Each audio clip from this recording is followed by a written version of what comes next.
Hello, good afternoon, everyone. I am Geraldine from the Cultural Academy. We are into phase two and hope everyone had the time to meet up with family and friends. For the benefit of those who are joining us for the first time, this is Cultural Academy's second online edition of the In Conversation With series. Our In Conversation With series offers an open platform for the arts and culture professionals and administrators to come together to present or share any aspect of their work and insights. This allows more interesting discussion, cross-pollination of ideas, and sharing of our best practices on issues that matter to the arts and culture sector. Today, we are very pleased to have with us Mrs. Joanna Wong, co-founder and artistic director of Chinese Theatre Circle, Mrs. Santha Bhaskar, co-founder and artistic director of Bhaskar's Arts Academy, and Madam Som Said, founder and artistic director of Sri Warisan Som Said Performing Arts. The session will be moderated by Mr. Lee Mun Wai, an independent dance artist who is an established member of the Singaporean contemporary dance community. Today, we will be using Pigeonhole for our Q&A session. Please have another internet-enabled device to access Pigeonhole to post questions to the speakers during the Q&A session. You can also vote on any question that interests you. Please go to www.pigeonhole.at and key in the passcode CAICW 2020, or you may wish to scan the QR code shown on the screen here. If you have any burning questions throughout the presentation, please feel free to submit them. Questions with the highest number of votes will stand a better chance to be answered by the speakers. Without further ado, may I now have the pleasure of inviting Mr. Lee Mun Wai to introduce the speakers. Mun Wai, over to you, please. Moderating this session from Germany. I'm in Gießen, it's a town near Frankfurt. I'm studying here. And I guess that's one of the wonders of shifting to the digital realm, that these things can still take place even though we are physically very far apart. We have three very wonderful speakers with us today. I'm personally very excited as a dancer in the Singapore dance community. We have with us Mrs. Joanna Wong, Madam Som Said, Mrs. Santha Bhaskar, all household names. Welcome, the three of you. So, Mrs. Joanna Wong, I'm just going to give a quick introduction. Mrs. Joanna Wong received the 1981 Cultural Medallion and the Public Service Star in 1974. She also received Singapore's Chinese Opera Excellence Award in 2015. She's the co-founder and artistic director of the Chinese Theatre Circle, and the Chinese Theatre Circle has performed over 2,000 performances and presented shows in over 20 countries, including the prestigious Edinburgh Festival and the International Theatre Festival in Tokyo. Now, Mrs. Joanna Wong, let's start with you. Would you like to tell us a little bit more about yourselves? Thank you very much, Man Wai. Hello, everybody. Welcome to this webinar. About myself, I think I will tell you something that most people don't know. Actually, I developed a passion in the performing arts when I was a child. And in fact, when I was a teenager, after my school certificate, in those years it was called the school certificate, now it's called O-level. I actually wanted to go to London to join the Royal Academy of Dramatic Art, RADA, to learn dramatic art. And it wasn't Chinese opera I was going to learn, but actually I had a passion for all the performing arts, but later on I developed a much bigger interest in Chinese opera because I realized that I cannot be too diverse. I have to concentrate on and pick up one. So I picked Chinese opera. And it was not an easy journey for Chinese opera. I had to learn. There were no teachers, no masters in the early days. So I had to learn by watching opera performances, by watching films. And finally, when in Singapore, I started with a clan association and started performing. And my husband was with me and started to teach at that time. That was way back in 1968. And of course, with the clan association, we developed, but it wasn't so free and easy because you are bound by a lot of clan associations, guidelines and principles. So later on in 1981, my husband and I, we started our own company called the Chinese Theatre Circle. And it was from there that we really could develop much more and we could train people. So when we had the Chinese Theatre Circle, in short, is called CTC, we invited youngsters to join us. Now, in the 1970s, there were lots of young people who came and joined. And some of them just finished national service, some of them just finished A level. And so from that young age, they started learning Chinese opera and I trained them. And these still are my students, although they have left Chinese Theatre Circle, they have left CTC, but they are still very much my disciples and my students. And as we develop, Chinese Theatre Circles in the beginning wasn't easy at all. Finance is, of course, the most difficult thing for any arts group. And luckily, National Arts Council was formed, and we were able to come under the umbrella of National Arts Council, and we were able to get grants from National Arts Council. So we were able to develop much faster. Finance was one thing, venue was another thing. In the beginning, we had hardly any place, so we had to roam from place to place. There was an old cultural center in Fort Canning, and we could rent classrooms there.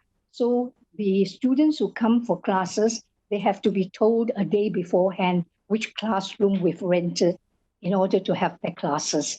So it was like a gypsy, roaming from place to place until National Arts Council came up with a housing development scheme, and we got housing and we were able to have a place of our own where we could develop much further. So we promoted Chinese opera by performing, by teaching, as well as by giving talks and workshops. And also we participated in, of course, and we are still participating in the AEP program, the Arts Education Program. Particularly talks and workshops are very important because when we are invited to a college or the university or wherever to give a workshop, it really is a much detailed program, much more detailed than the AEP program. And we usually give these workshops to university students, college students, and upper level students. Right. So, however, Chinese opera has a very difficult task. In the beginning, in the 1970s, there were lots of people in the audience, so we could pack the theater. However, unfortunately, Chinese opera audience tend to be older age. So as the years went on, the audience dwindled. And right now, the audience has dwindled to half the size that we used to have. And in my workshop and my talks and my teaching and training, I try to get young people to take up the arts. Somehow or other, we are not able to get the young ones to take up the arts.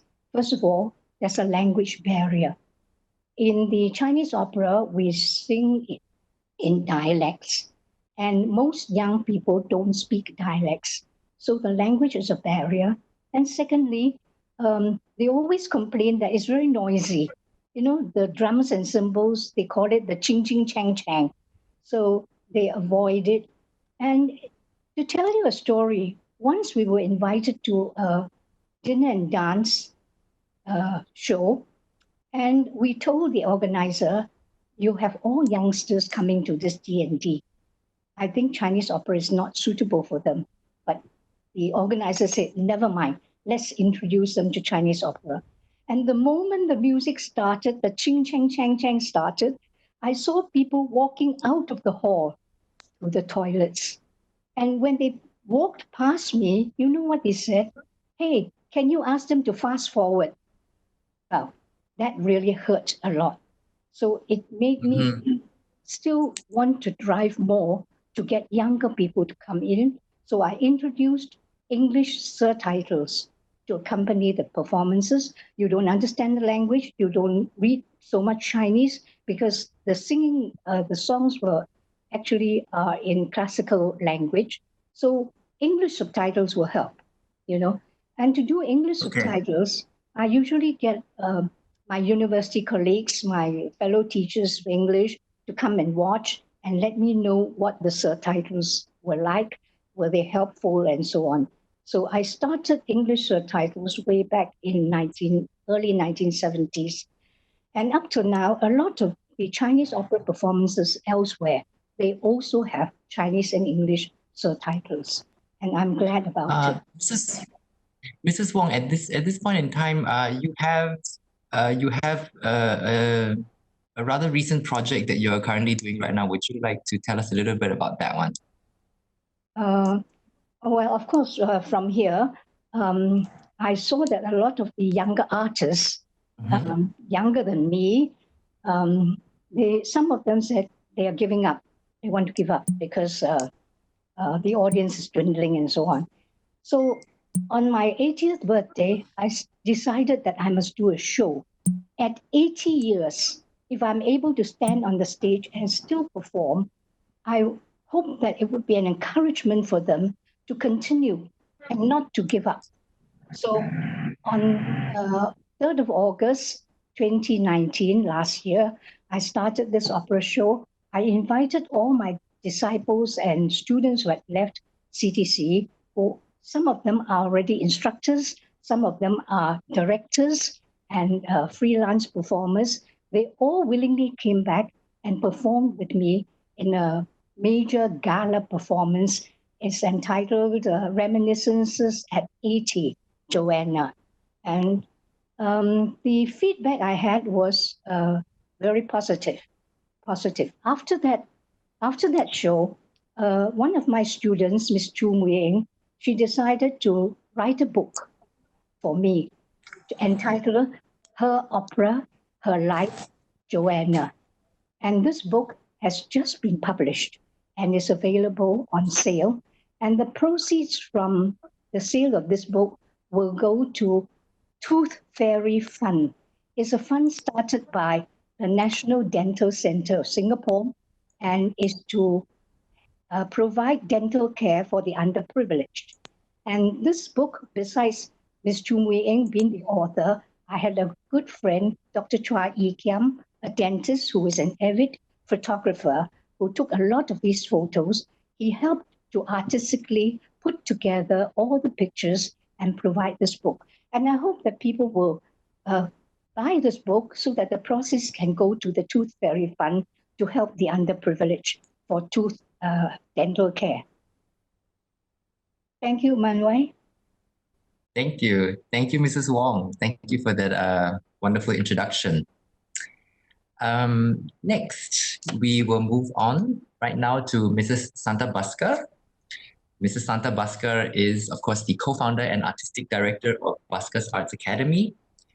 For those of you who are not familiar with Bhaskar Arts Academy, this academy is one of the foremost arts academies for Indian dance in Singapore. It is definitely a household name. Many generations of young performers have been educated and taught Indian dance there, and they also have performed extensively.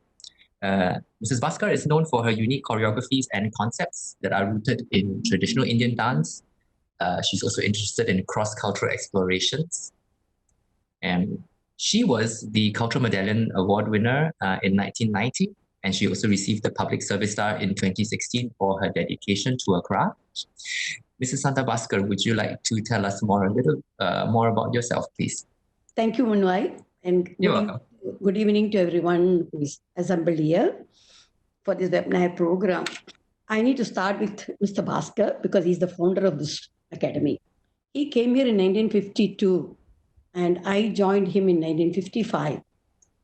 When he came here, he had a lot of young girls to study dance from him, and he became a hero at that time, actually. So I joined him in 1955 after I got married to him. My first journey away from India by an air flight, Air India landed at Pylabhar Airport, and Mr. Bhaskar's friends and his students' parents, they were all assembled at the airport to welcome me. And my first home was in Juchat Place, 184 Juchat Place. We were neighbor of Pa Zubi Zaid, our national anthem composer, and we became friends. So we, had a lot of sharing about dance and music at that time.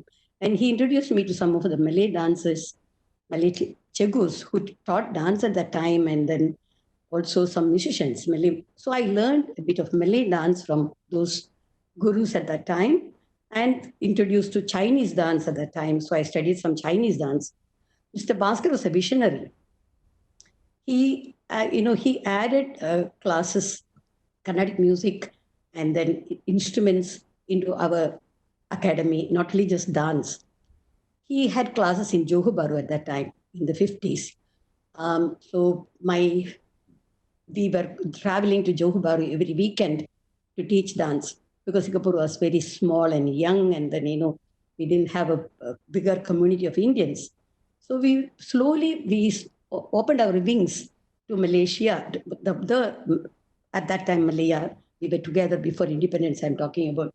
We had classes at Batu Pahad, Johor Bahru, Muar, and Malacca. Until Penang, we had classes. So we taught a lot of students in Malaya. So I'm very grateful to that land which gave food at that time. Until National Theatre was built, 1963, we were like nomads, like how Joanna Wong was mentioning. We were like gypsies, going from place to place teaching dance. We had classes in Sambawang, and then in railway quarters and general hospital quarters. We used to run everywhere to teach dance. But the building of National Theatre gave us a hope. And at National Theatre Club, we had our home for teaching dance. That's the time we started other Carnatic music and instrumental and classes and all at that time. We taught dances of that era before independence and the Merdeka generation. Now the COVID-19 generations are still learning dance. So 3 or 4 generations I'm teaching still dance. I'm seeing them grown as Singapore dancers, and Singapore, if they may not be practicing dance, but they are audience for a performance, any performing art, not just Indian dance. So at least they could appreciate arts. Until Stamford Arts Center was given to us by National Arts Council, we were at National Theatre at that time. That was a demolishing of the National Theatre. We performed in National Theatre for opening of the theatre in 1963, back again to every National Day Prime Minister's rally, National Day rally. We will have a performance with all of the Malay and other ethnic dance groups, Malay, Chinese, and we were part of the celebration of National Day during the rally period. Until then, Stamford Arts Center was given to us by National Arts Council. We moved there and we were rooted there for many years. Situation changed and we moved to Brasvista Complex now, and we have a home at 19 Carbau too. So that is, we are part of the little India bubble at Carbau Road, yeah. Learning, teaching, and it was part of my agenda all through my life. I teach, but I still learn. So I started teaching dance without any knowledge of how to teach. The day I arrived, the next day, Mr. Bhaskar asked me to go and teach an item to his students, and they were about to perform in a week's time. So I thought I didn't know how to teach. Some of them were older than me because I was only 15 years old. And I taught them a dance. I didn't know how to teach. I performed in front of them, and they imitated what I did. So I understood that in imitating somebody is also a part of learning. So I taught them, and they performed that particular item the next weekend for a performance. I can't remember what was the function that we were performing. So without any knowledge, you start teaching dance, but through teaching, and I learned every class was a classroom for me to understand what the students need, how I could, orally give this knowledge to them orally. So a lot of things orally I started teaching. I still believe that teaching traditional way, like orally passing knowledge, is the best. Even now, I believe that. So journey was like, if you consider a river, we started like at the point from the guru, and then the journey is like a river flowing, and students are all taking their own path, evolving according to the situation of the geographical condition, and the moment they graduate, they are evolved into something else. That what I meant is that like they are like not that what I thought that they become very good dancers, and in their own the individuality from them was bloomed into like a pretty flowers. Yeah, they were all I flowers. Yes, thank Munwai. you. No, I'm interested in, because you talked about oral transmission, and I think that's one very interesting thing when it comes to um, the learning of dance.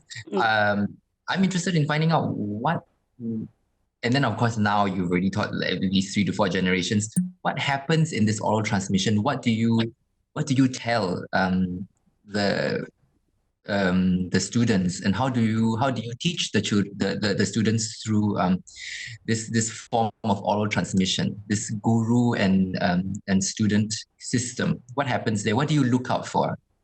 Actually, the bond between the guru and then the shishya we call student is very important. So through oral knowledge, I think oral, giving the knowledge through oral, uh, the teaching system evolved like teaching them dance in depth.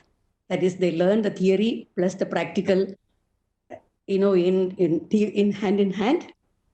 And as you know, like Indian dance is like very rhythmic, and it is a lot of expressions. It's what we call the bhava, the 9 emotions. Then the rhythmic counts, the complicated ones, the melody, the music, the 52 hand gestures. All these are being passed on orally, although I may be able to show them physically, but orally, when you explain to them, they understand much better. So even even now with this web, through Zoom, we take classes. It's much more like I need to speak more than that. I have to show them, through explaining. Okay, can you stand in? Once they know the technical terms, it's very easy to teach. You stand in your samapada, stand in your first position, now in your second position. So they try to understand dance orally. Of course, I mean, this is just what I have developed the system orally. And of course, other than that, like we do physical classes too, of course, like that is also important. As I told you, my first experience in teaching is that like I dance in front of the students, I sing and dance, and they imitate. So that is another way of learning, imitating somebody.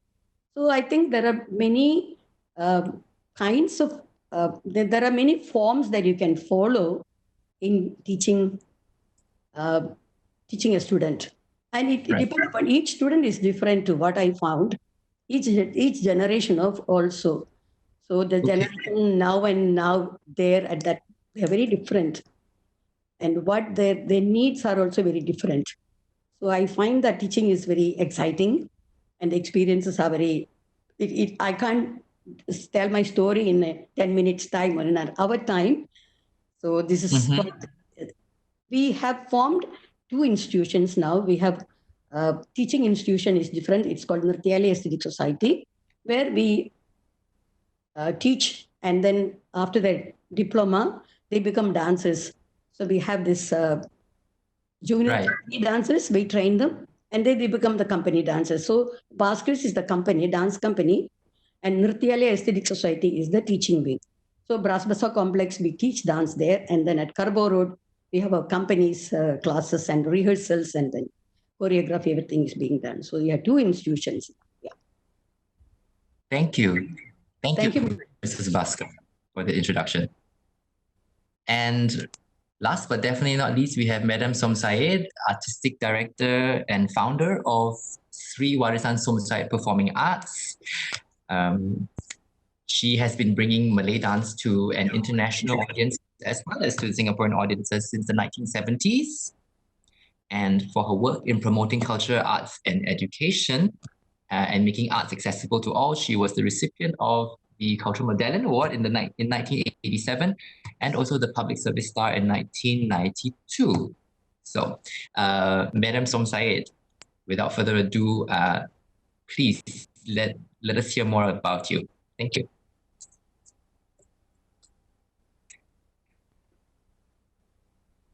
Madam Som Said, you unmute yourself. Thank you so much. Yeah. Okay, thank you. Can you hear me now? Yes? Yes. Okay, good. So thank you, Mun Wai. Nice to see you here at this platform. And I like to start with talking about Sri Warisan. I'm the founder director of Sri Warisan, which I set up in 1997. And the whole idea of setting up Sri Warisan is to provide platform for professionalism. Why I talk about professionalism? Because performing arts, or specifically Malay performing arts, it was always a hobby base. So when I started in 1997, I was like a gamble. It was like a gamble. I know that there's lots of demand for performing arts, especially at the arts education level, but we don't have a full-time or regular performers to go around with. So when I set up in 1997, as I said, it was a gamble. I submitted about 17 programs.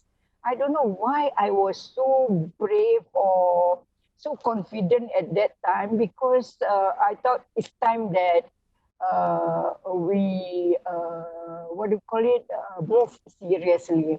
While the hobby base carry on, but the professionalism as creating platform for this industry must begin somewhere.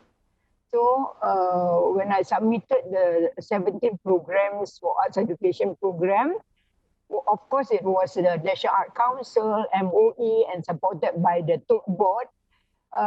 We provided 4 areas of arts education program.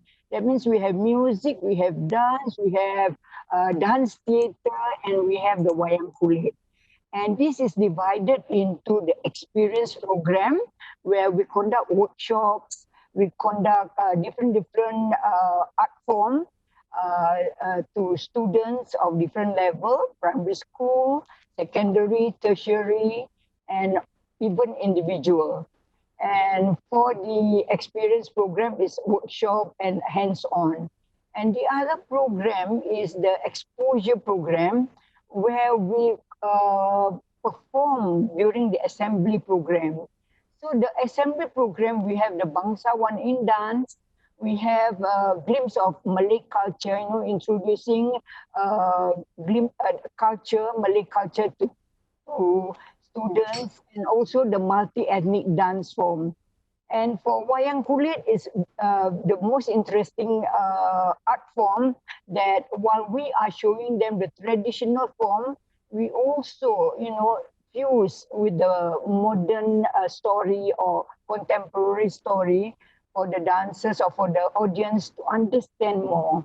And besides providing service for arts education program, we have another component that every year Sri Warisan produce 2 productions. So one production is for appreciation program for children, and for the families, and you want to create more understanding of Malay culture.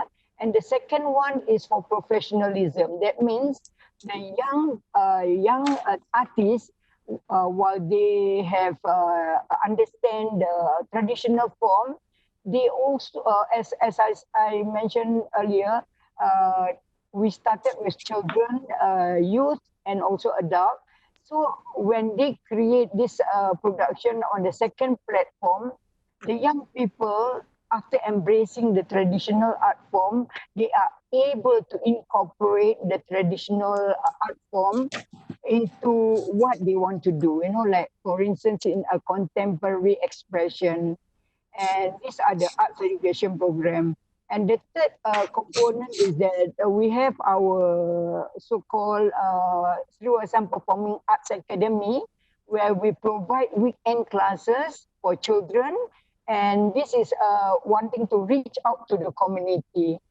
And now Sri Warasan is at Wisma Gelang Serai, and we are gearing up, to open our classes, our workshops to this venue.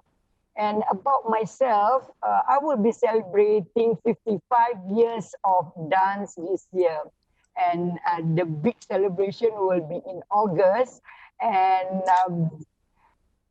when I started in 1997, after 5 years, my, what do you call it, succession plan, I felt like completed already.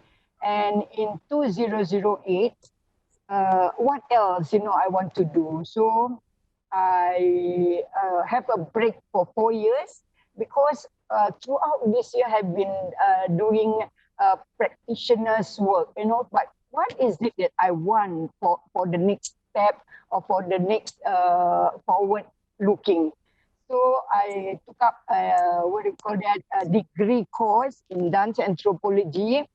And after 4 years, I submitted a beautiful thesis about Malay dance in Singapore. And this thesis, I produced a book called Seni Tari Melayu di Singapura Perjalanan Somsait. So this book is like a gift for all performers in Singapore. Unfortunately, this is in Malay. So maybe next time we will do it in English.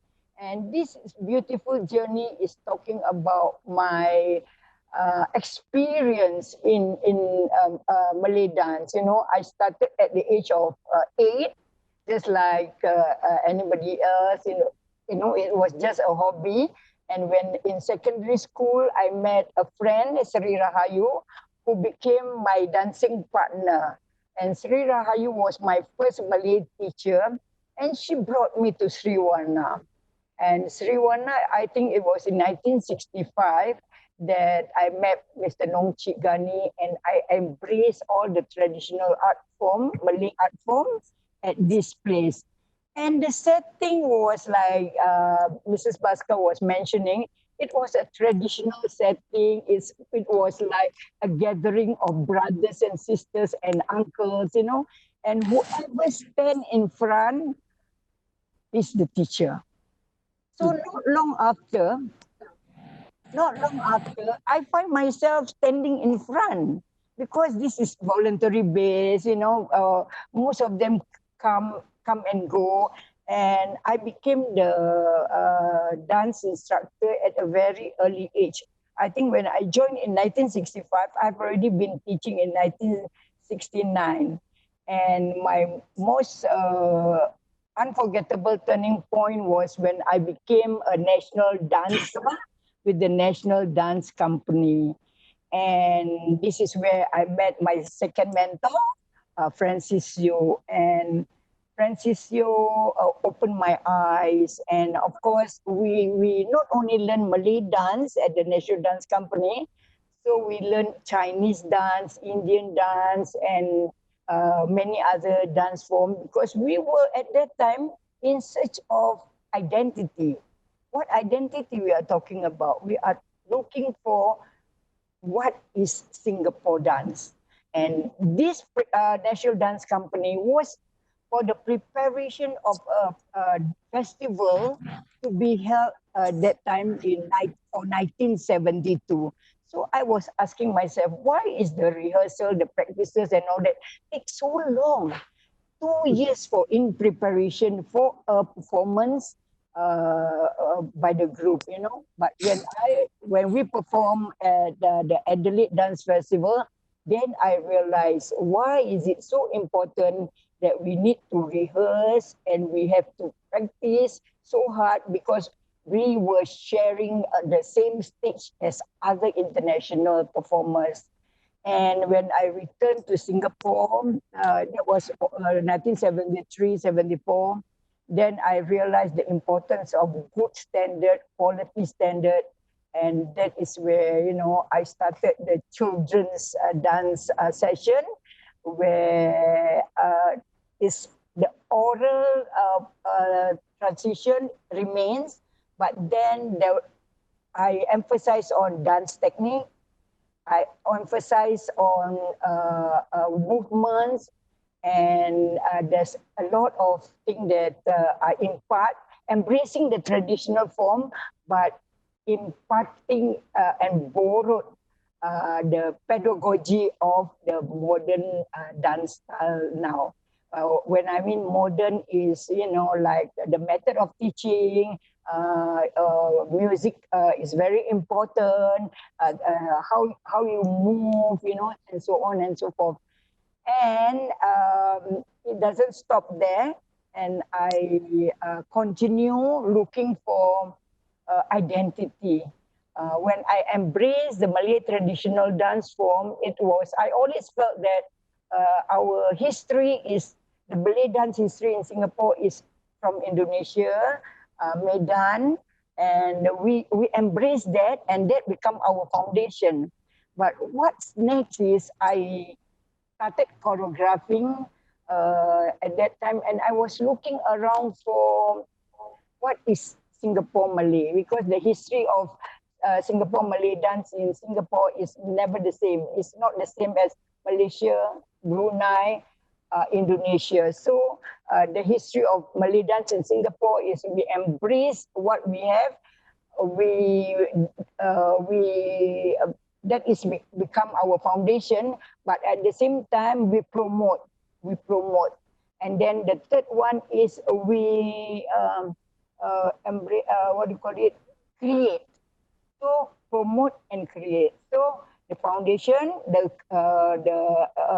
promotion, and the creation. So this is what I do until now. And at the moment now, I'm still teaching at SOTA and on call at NAPA and at many other individual institutions. So maybe I stop for now. Thank you. Yes. Yeah. Thank you, Madam Som Sayed. There are already a lot, not a lot, but like quite a few very interesting questions coming in through Pigeonhole. For those of you who are viewing, remember that you can field the questions to us via Pigeonhole. Maybe you can share the Pigeonhole link with us. Please, bye. So there are, I guess, the most interesting thing for me as a contemporary dancer and as an active member of the dance community in Singapore is also this idea of the traditional arts. I must admit, this portion of the dance community to me still remains quite a foreign and unexplored territory for me. And I'm interested to find out, since this seminar is trying to frame itself within ideas of leadership. Three of you are definitely leaders in your community, teachers, artistic directors in your own right. I'm interested in finding out how things have, what you had to adapt, how things have changed for you in order to ensure that you are, how do you say, in order to what things did you have to adapt or change throughout the years in order to impart your information and to impart your knowledge to later generations? Yes, Madam Som. Maybe I just like to add on, it's related to your question, because when we talk about preserve, that is very important. And this is going to be the foundation. So this foundation, we don't change, because the traditional art form remains. But then when we create, then we are looking for something that is, okay, the foundation is we embrace it. But then when we want to create something that what makes it Singaporean kind of Malay dance. So when we have in the Malay dance form, we divide it into two forms. So the classical form, which is in Bangsawan, Makyo, Manora, and so on and so forth. And what remains now is only the Bangsawan element, which we transform it into a Bangsawan in dance. And the other form is the folk form. And the folk form, this is the one that is that is very, very popular now. Folk dance is divided into five: Asli, Inang, Zapin, Masri, Ronggeng. And not realizing the change that as we pass down from generation to generation, we suddenly, not suddenly, we realize that people see our basic foundation is not the same as other region, Brunei, Indonesia, Malaysia, So suddenly, not suddenly, I keep on saying suddenly, we develop our own style.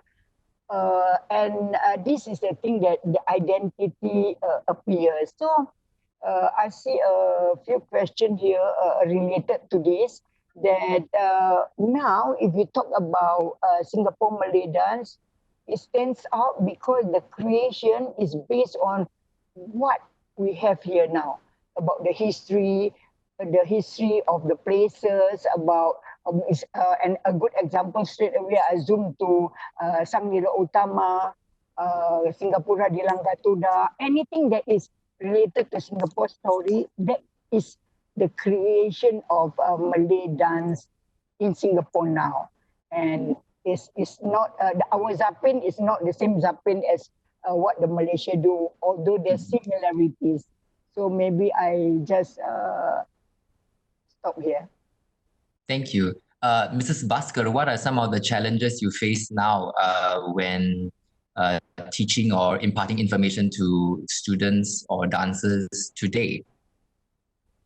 I will not say that, sorry.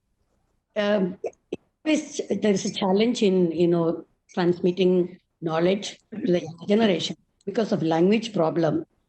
To coming into the teaching system of oral tradition, and then we already have a dance grammar already existing. It was written 2000 years ago. It is called Natya Shastra by Bharadamuni, and there are many other books have written after that too. So there are documentation of dance and pedagogy is already existing.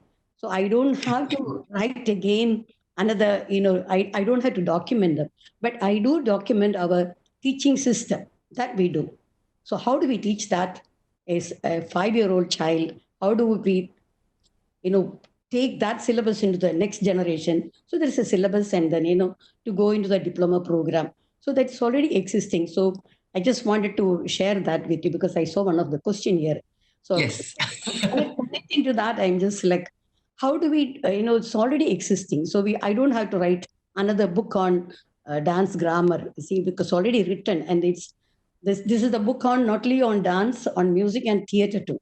It's a theater study book by Natya Shastra. It's called Natya Shastra. And there is another book, Abhinay Darpana, which also we teach from that to the students. That is a book guiding students from the age of 5 onwards. So that's already decided. And then how do we make this into to change for the future generation? That is a question. And to tell you frankly, the parents are the motivating people for this younger generation who comes to learn dance. If the parents are not motivated, or if parents are not interested in giving the children a chance to go to a dance school and study dance, I think that will be the end of future generation. I should say that very, strongly. My point is that. So you need to thank the parents who bring these children to dance classes or music classes, because they believe that it's a root. Roots are hidden in these traditional arts.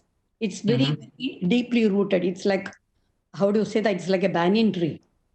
And the art forms have this especially Indian arts, have this inner engineering to adapt, accept, to change according to the situation, accommodate, to according to change to a situation where according to the time and space. So it's evolving. It is never static. So the traditional forms will not have any problem surviving. It depends upon, of course, audience and how to make it interesting to the younger generation. Talking to them about the roots are so important for them, for identity, like Madam Sum was talking about identity. So where are you from? Where is your grandfather from? You just think, make them to understand that it's all from the family. This education have to come from the family, from the parents. And I'm sure that traditional arts will be surviving. Even, there will be a good way to teach the children what is our roots are.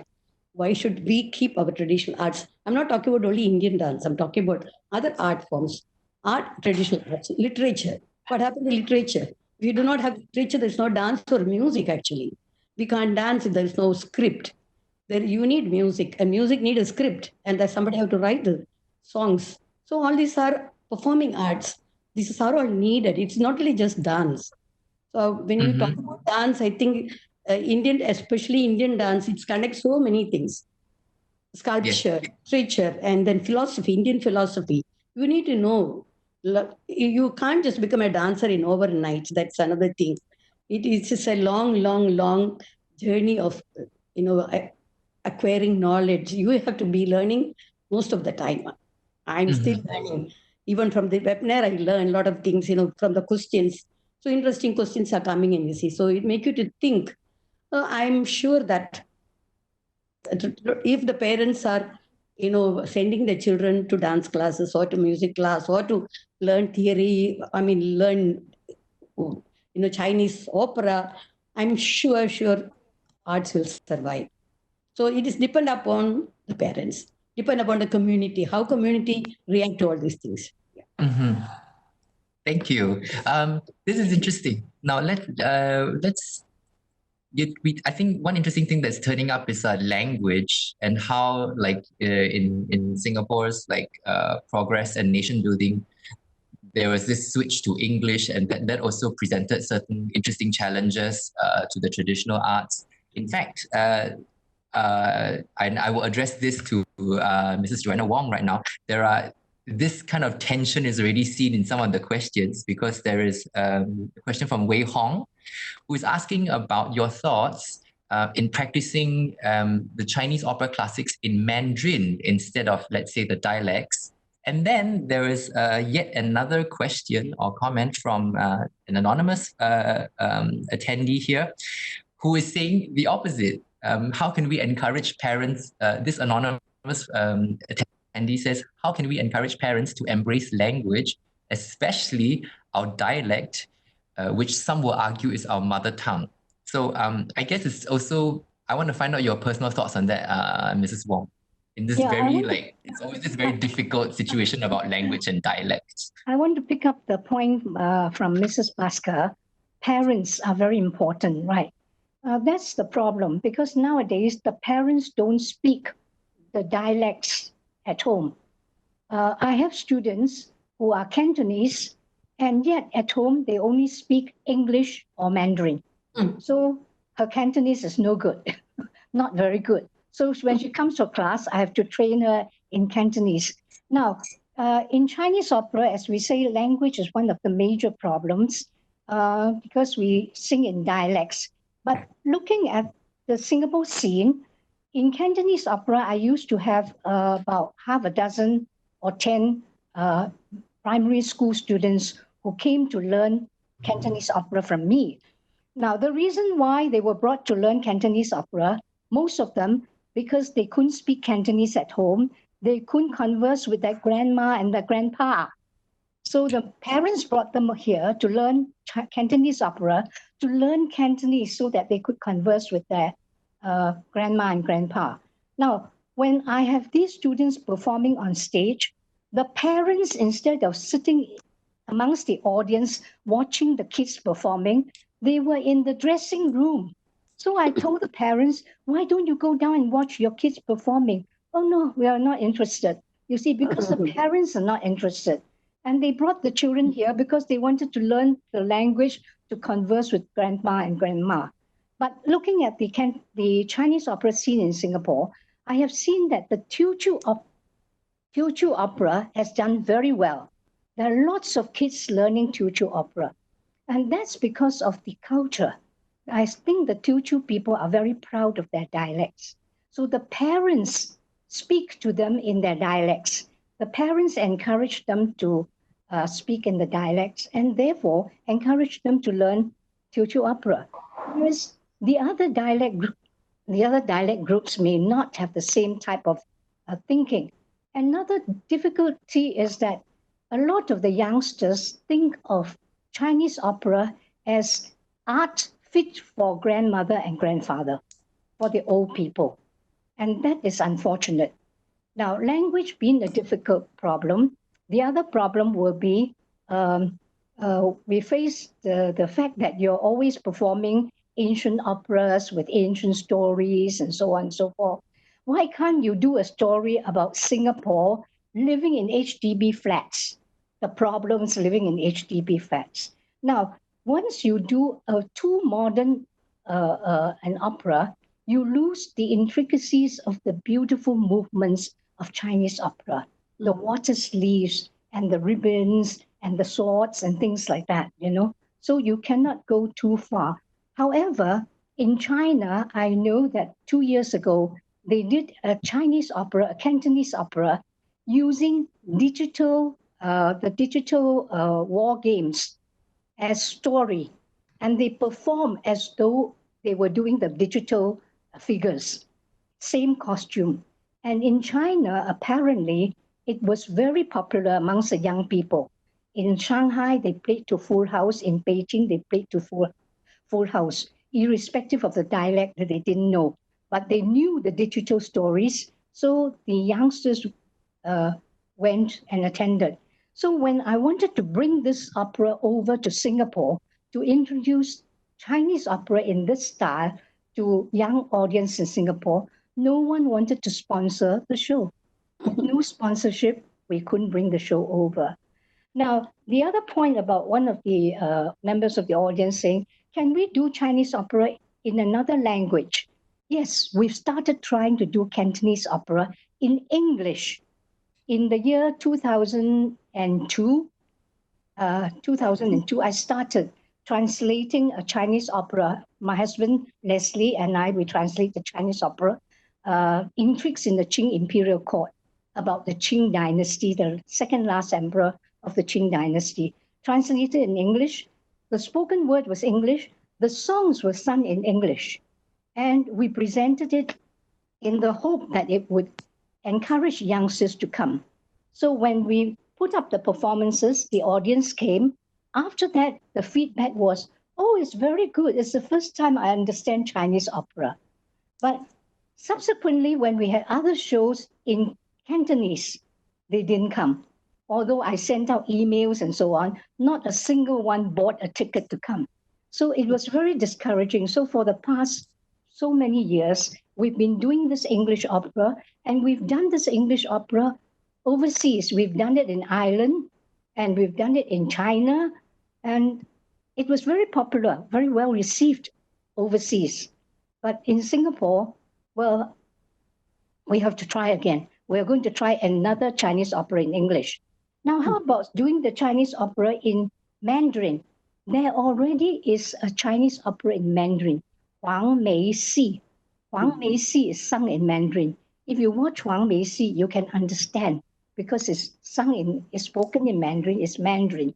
Now, Shanghai Yueju, the Shanghai Shaoxing opera, may not be so easily understood because it's in the Shanghainese language. And also, Peking opera, Beijing opera, a lot of them are not singing in very simple Mandarin. So it's not so easy. So if you want to watch Chinese opera in Mandarin, watch Wang Mei Si, Wang Mei opera. That's sung in. But then the dialect operas have their own individual characteristics, the songs, the melodies, the music, and the different artistic excellence in different dialect operas. So we cannot just change Cantonese opera, sing it in Mandarin, and then it's a different opera. We might as well sing Wang Mei Si. Thank you, Mrs. Wong. Oh, it's very, very complex.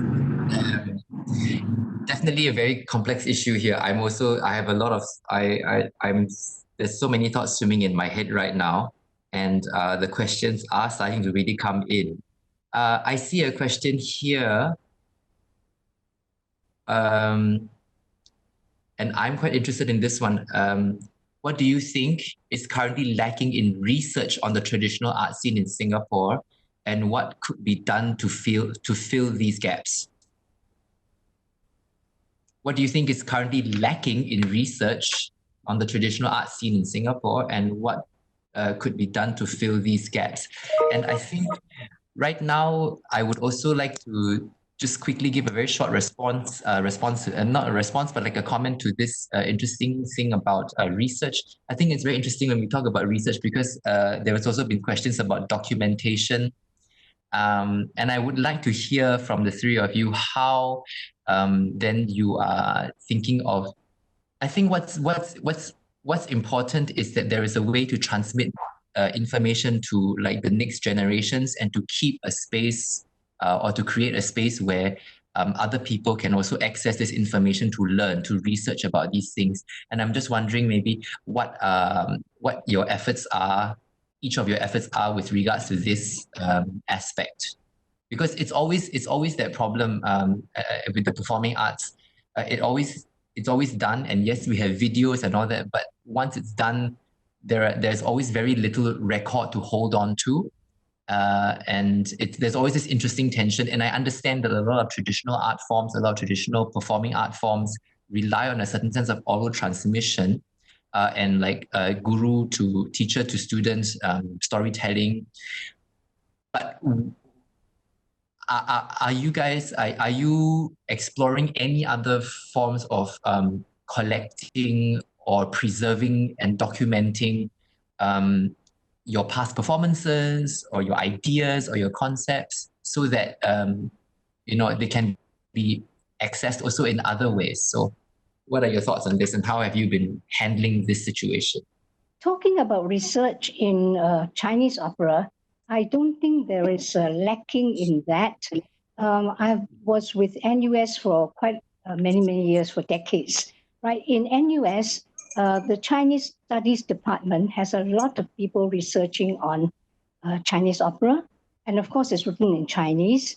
And the students also were encouraged to do research in all sorts of areas in Chinese opera. So if you go to the NUS library, or go to the Chinese Studies Department, you can find a lot of research materials. Of course, in China, there are lots of research works going on. Now, besides NUS, I know that the Singapore Chinese Opera Institute also has research done, and books have been published, either in English or in Chinese. I myself, I've written a few articles on Chinese opera, on the history of Chinese opera, on Chinese opera itself. And after my retirement from the stage, probably I'll sit down and put these research materials together and publish in a book.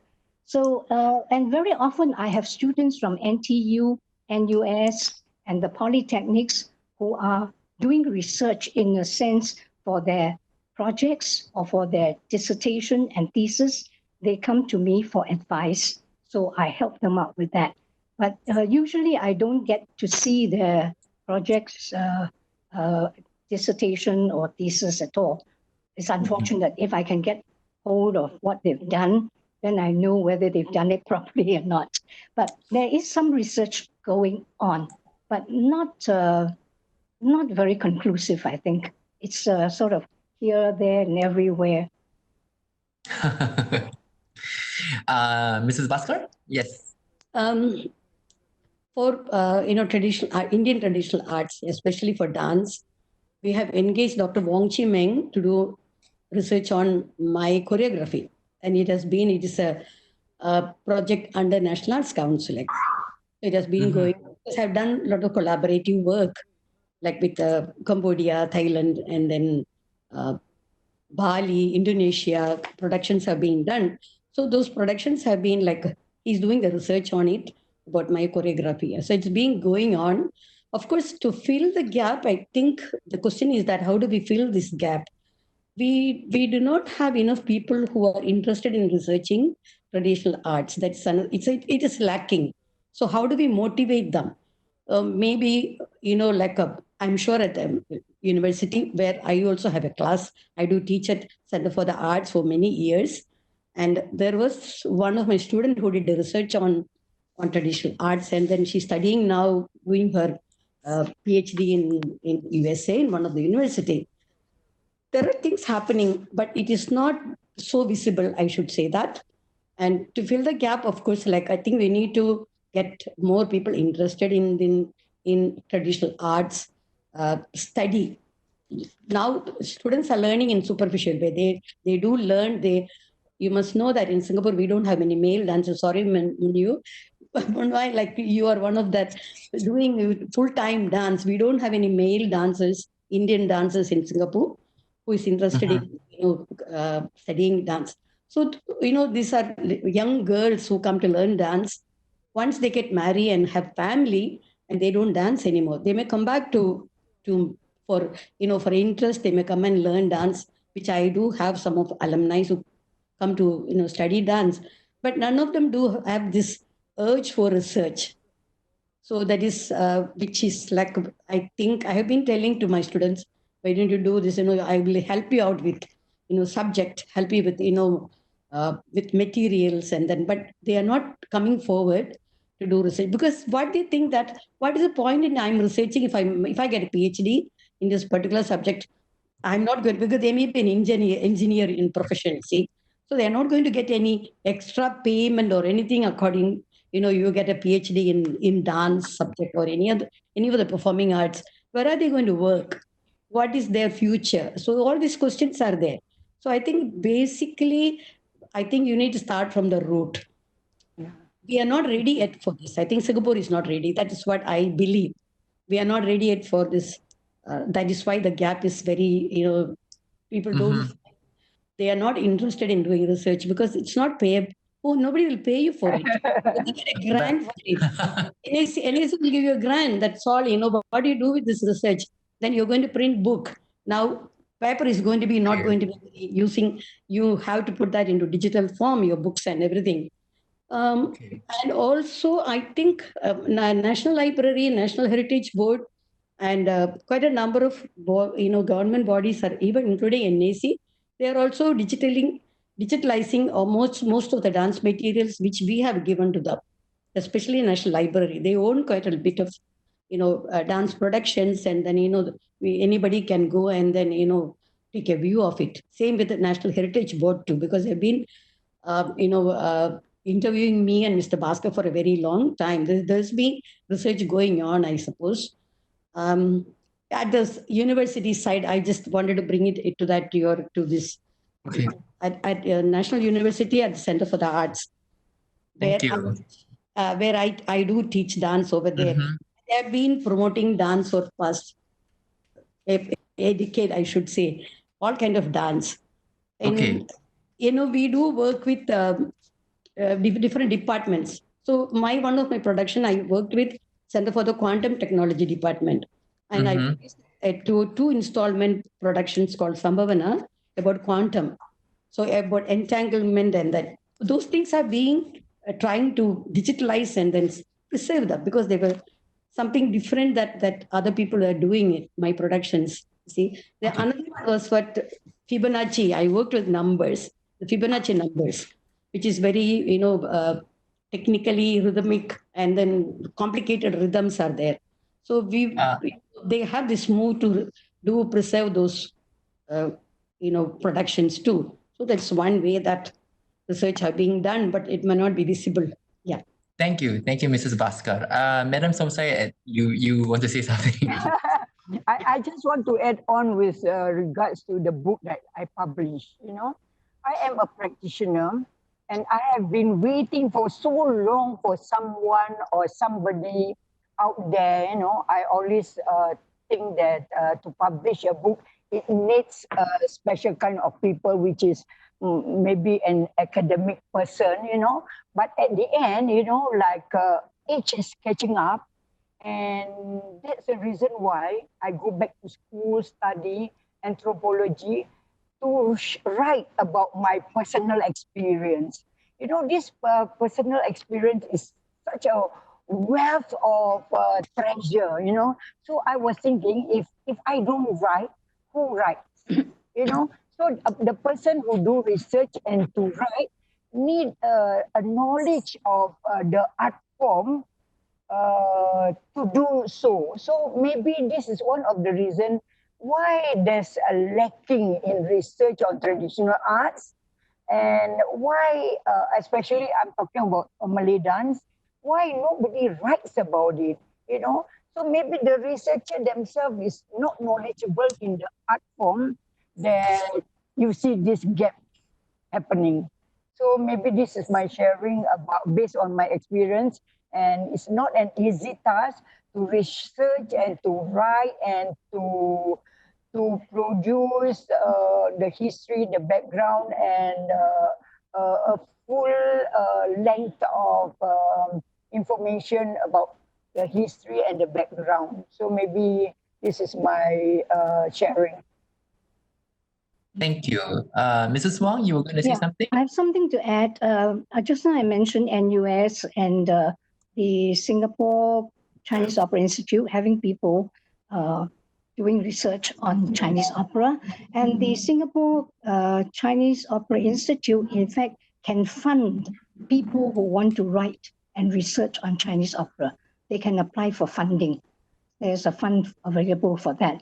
On top of that, I recently visited Nanhua Teochew Opera Group, Nanhua, and they have a room dedicated for research work in Teochew opera.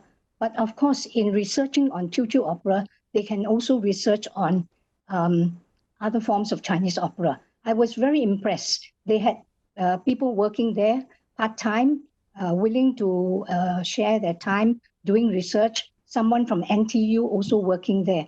So this is ongoing. There are people doing something about it. Thank you. We have only 10 minutes left for this webinar, and I would just like to quickly ask your thoughts on how you are coping during this time, during the time of coronavirus. For me as a dancer, it's been really a time for reflection for me. I am wondering how it is like to dance when the coronavirus is really presenting us a very strange situation when it comes to the performing arts. Because in order to stay healthy and to keep as healthy as possible in these kind of very interesting and weird times, the best way to keep yourself healthy and safe is to keep a distance from someone, which to me is really bizarre for like a performing artist or even a dancer. I'm always telling myself, how am I supposed to partner someone right now? If I can't touch someone, if I can't be close to someone, how then am I supposed to dance? So then maybe I want to ask the three of you, how has that affected the way you approach the performing arts right now? How has it affected your companies? How has it affected you personally, or how you think about your art form? What are some of the difficulties you face during these times? Maybe I like to start first. Yes, go ahead. Yeah. Please. This COVID-19 is a sudden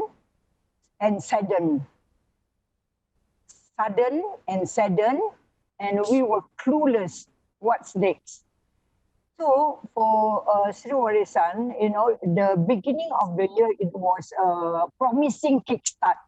So we were at our new venue since December, And January, February was wonderful. And we have long list of what to do, what's next, commission work, productions, collaboration work, and so on and so forth.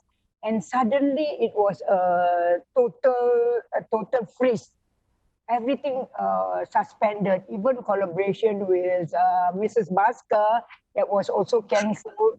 And the next thing, the immediate thing that we do for Sri Warisan is we adapt to our international guideline. When we go overseas, we have this special guideline that number one is to physically and mentally prepared. Number two, expect the unexpected. And number three, adjust and adapt to situation. And number four is on the press button mode. So the press button mode is like day to day, If we hear of news of tomorrow, then we will just follow accordingly. And I'm glad that this Zoom, although it's so difficult for me to adapt, but there is this, platform that our instructors are now all setting up studios at their home. I don't know whether it's workable or not, but this is the thing that we have to follow and for the new norm. So the new norm to us is not just safe distancing, but the new norm means we have to educate our children, When we teach dance, we always touch them, we do salam, we embrace them, and so on and so forth. And suddenly with the new norm, you cannot do this, you cannot do this, you cannot do that. And then this become our preparation for what's next for the new norm for our children. So maybe this is my sharing for now. And we look forward for better days that we can go back to, not normal, but better, looking forward for a better time lah. Thank you. Maybe I'm a very optimistic person. So when circuit breaker first started, a lot of people will say, I stay at home, I'm so bored, and so on. But to me, I thought it was a good break for me. I would have plenty of time to do the background work for the future. In fact, we already planned a series of shows for this year, but with the circuit breaker, we couldn't do anything. So I had to do the background work, get ready the scripts, get ready the musical scores, look up videos, look up CDs and so on, in preparation for phase 3 of circuit breaker. Right. Once phase 3 of circuit breaker, then we could start probably working on our projects. Whatever projects we've shelved, we'll push it on to towards the end of the year or maybe even next year. In fact, lots of people are saying that this pandemic will last for so long. So when phase 3 comes in and we can start singing, I've already got this shield already. If you are going to practice singing, all of you put on the shield so that it will not spread because you can't sing whilst you're masked. So I say, let's be optimistic and let's face and be prepared for the future. Thank you. So, Mrs. Bhaskar, you can answer the question, but I also realized that there's a question here. It's a very big question, and I think we've already tried to answer this question in several smaller questions throughout the seminar. But I'm just gonna read it out and make it really obvious. I mean, let's think about it this way also. Where is it? It disappeared. Hang on a second. Thank you. Yes, there you go. In your opinion, how can we play our part in making the traditional arts more sustainable for future generations? That's really big. Maybe Mrs. Bhaskar, you could start first. I think I did mention earlier, the parents play a bigger role in this because it starts from very young. Traditional arts you can't learn traditional arts, in 2 years' time or 3 years' time. You can't do that. So it's a lifelong study.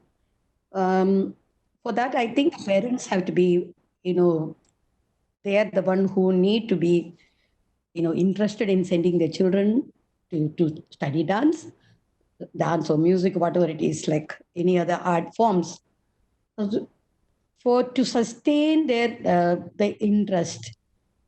We need to go with the time. As I did mention earlier, like these arts are all, they have an inner engineering to accept, adapt. So for the future generation too, when you teach them the traditional arts, we give them this knowledge of, okay, you can innovate, you can create, you can you can create your own work. We teach them how to choreograph, we teach them how to go with the time. Suppose like um Joanna was mentioning about opera in English. We also have done that. Kathakali in English, Kathakali in Mandarin, in Malay. We did Singapore story in Malay. So that all these things have been like, we are being the Bhaskars have been, yeah, we are experimenting all these works for a for generation actually. I started actually Butterfly Lovers in my 58, when I was I was only 17 or 18 at that time. 1958, I did Butterfly Lovers. And all these things have been like performed, and then we have been creating, and the audience are watching, and the students are being told all these things.